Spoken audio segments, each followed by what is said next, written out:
Good morning. Wow, how fast this past year has gone. It seems like only yesterday that I was in New Orleans, when my husband Pat swore me in as president of the National School Board Association, and I became your president.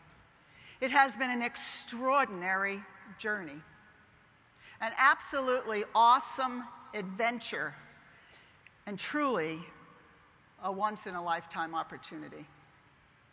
Now, we at NSBA are working very hard for you and our nation's public school children so that each child can be successful, so that each child can reach his or her potential, and so that each child can achieve the American dream. Because it is for our nation's children that we become school board members. Now, you know, the theme for my year has been leading children to excellence, with a focus on low-performing schools. And it has resonated well across America.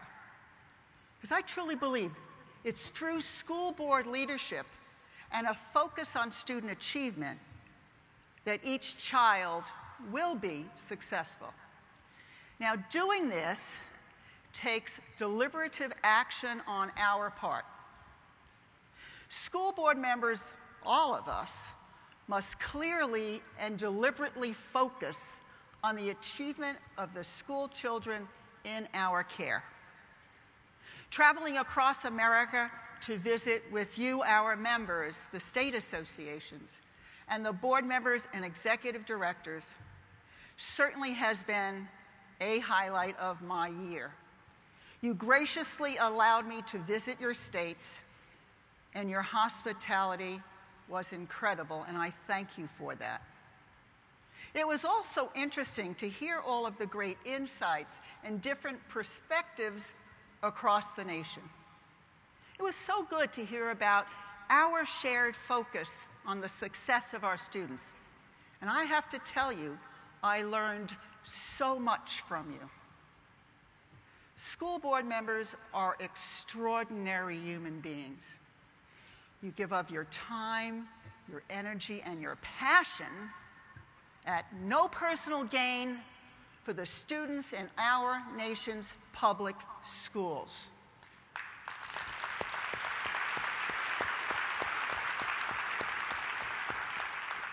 And you even have to stand for election.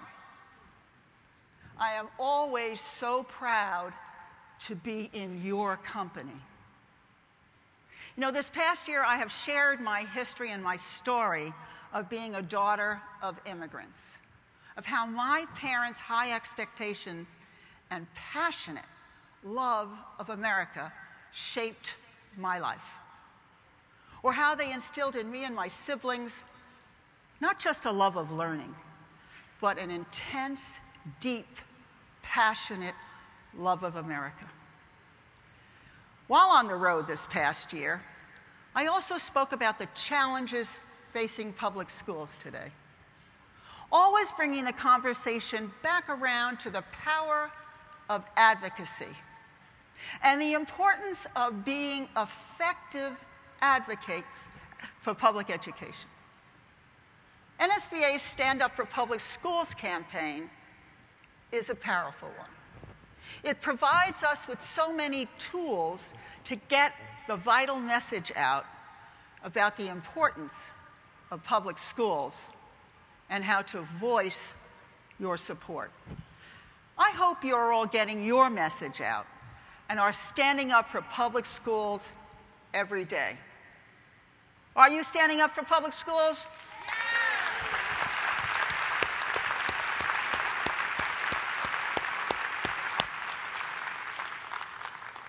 America is the greatest country in the world.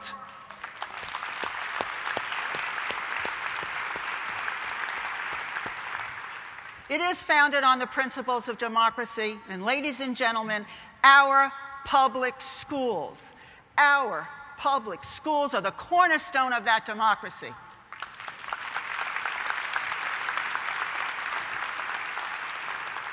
public education is a civil right, and it is the way to advance this nation intellectually, culturally, financially, and it even affects our national security. But it is the locally elected or appointed school board members who continuously nurture and support public education today. As you know and I know, so many other individuals and organizations want to tear it down. But who knows the local community's values and dynamics better than you? Because the farther away from the children in our classrooms and the people in our communities, the less you know about what they need and what works.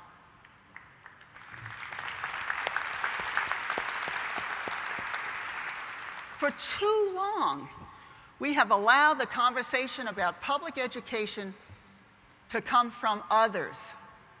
Well, that time is over. We are the voice of public education, of student achievement, and of local school board governance. And we need to make sure we are telling our stories. Stories about how public education is making a difference in the lives of children. Stories about our children and how they're doing academically, artistically, their athletics, and, very important, their service back to their communities. We have to tell that story. And we have to make sure that we are staying focused and disciplined around our message. But of course, it isn't enough to just talk. We also must act. Now, over the past year, we at NSBA have been looking at what we can do to help schools that are low or underperforming. Now, while most of the children in our public schools are doing well, in fact, getting better every year, thanks to all of you in this room, there are still a number of our children who are not. We must make sure that each child has the opportunity to be successful, regardless of where they live, regardless of their zip code. So we asked ourselves, how can we help public schools in their ability to meet the needs of all students? Now, you know and I know it certainly is not easy to improve low-performing schools. But it can be done with the right strategies and expertise. And school boards have an important role in making change happen.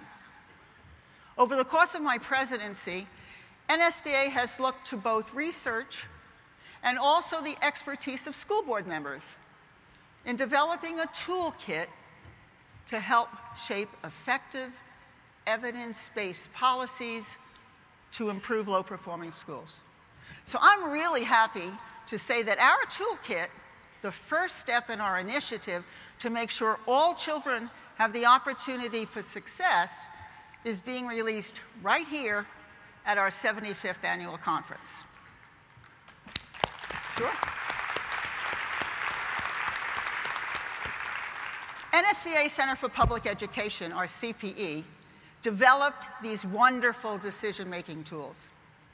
And we did it in order to empower school board members to exercise their leadership in transforming chronically low or underperforming schools into high performers. Leading the Change, which is the name of the toolkit, is informed by research on what works to turn schools around, and represents some of the best thinking of school board leaders from urban, rural, and suburban districts, and from every region in our country. And finally, they're designed specifically for school board members to guide them through the process of change. The Leading the Change tools are based on a data-driven decision-making process called Data First. And it was developed by NSBA Center for Public Education in conjunction with 3 state school boards association. CPE customized the Data First process to specifically address school turnaround. We hope these tools will inspire you to take on the challenge of school turnaround as they guide you through steps toward making your low or underperforming schools places where your best teachers and principals want to work, where parents feel their child is safe, valued, and engaged, and where all students will ultimately perform to the highest level. Leading children to excellence means all children. And until every school is high-performing, until every child is successful, public education will be under attack.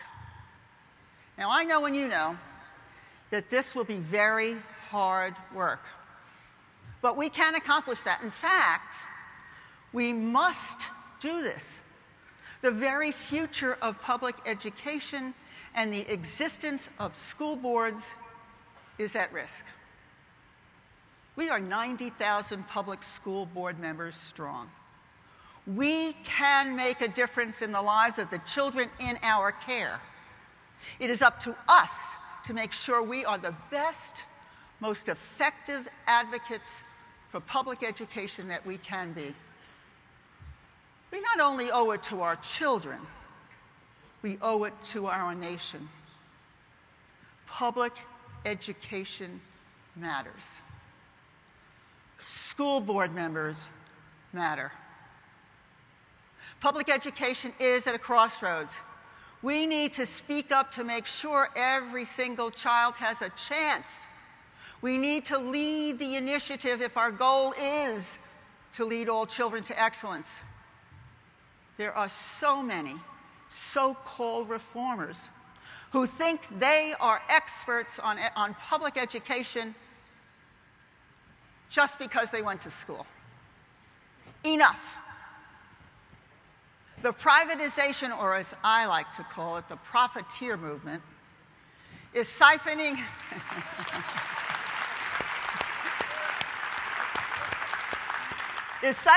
our public education dollars with no accountability. No academic accountability, no fiscal accountability. Do you know public education is a $604 billion industry? But there must be accountability tied to these public education funds. They can't just be given away to support private enterprise.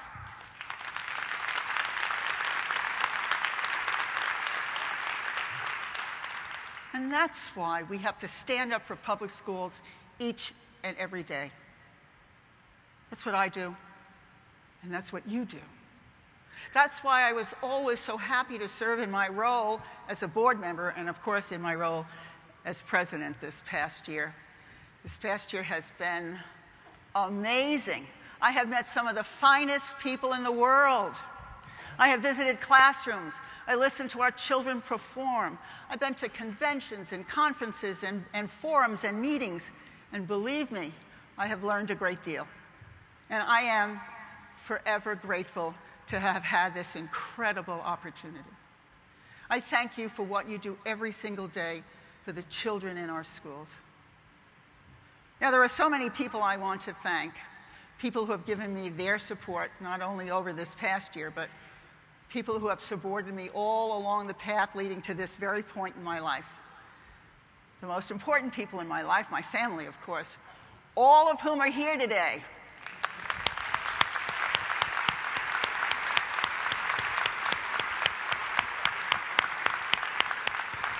My husband, Pat, or as some people call him, Saint Pat, who has been my beloved spouse and best friend for almost 45 years. Thank you, Pat. I love you so much.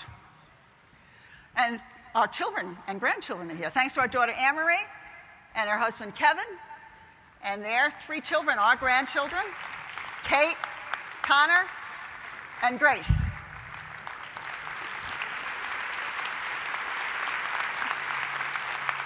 Our daughter Peggy and her husband Tom. And their 3 children, our grandchildren, our oldest grandchild Caitlin, Thomas, and Liam. our son Patrick, his wife Liz, and their 3 children, Patrick, Lily, and our youngest, who is sleeping through my speech, Claire. They are the loves of my life, and I have been truly blessed. To the National School Board of Directors, all are here in front. Thank you. Thank you for your support and guidance, not just for this year, but for all of the years I have served on this board. You are a great role model of what a board of directors should look like. You are great people, and you are on this board for all of the right reasons, and you are working really hard on behalf of America's children. Thank you.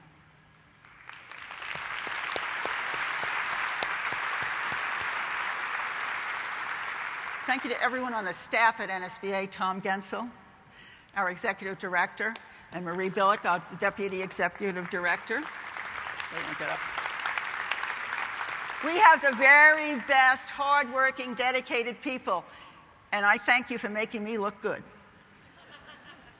To the New York State School Board Association, Tim Creamer, and our president, Lynn Lenhart, and all of the board members and staff, thank you for your support and devotion over the many years that we have worked together.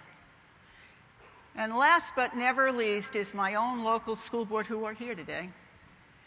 So thank you, my president, Ron Hansen, our vice president, Dr. Sarah Chauncey, Karen Franchino, Charlene Kalk, Ed Dingman, Christine Camilleri, and our superb superintendent of schools, Dr. Mark McNeil. I have to thank them because they changed around our board meetings. At the beginning of the year, we redid our calendar so I could be there for our board meetings. And I even Skyped in a couple of times this year, which was, terrific. But I really want to thank them for something that we do automatically on our board, and that is undying focus on student achievement. You are a terrific board. Thank you.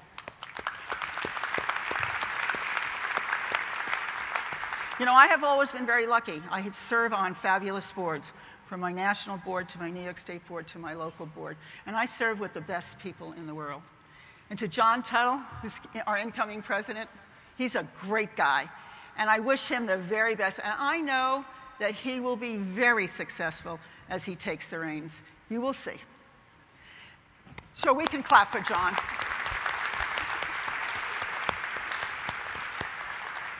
As my presidency comes to a close, I wish all of you the power to be strong advocates for public education, the joy of making a difference in the life of a child, and the courage to hang in there, and the satisfaction of seeing children achieve their dreams, the tenacity to never give up, never ever give up, and a never wavering eye on the goal of leading children to excellence.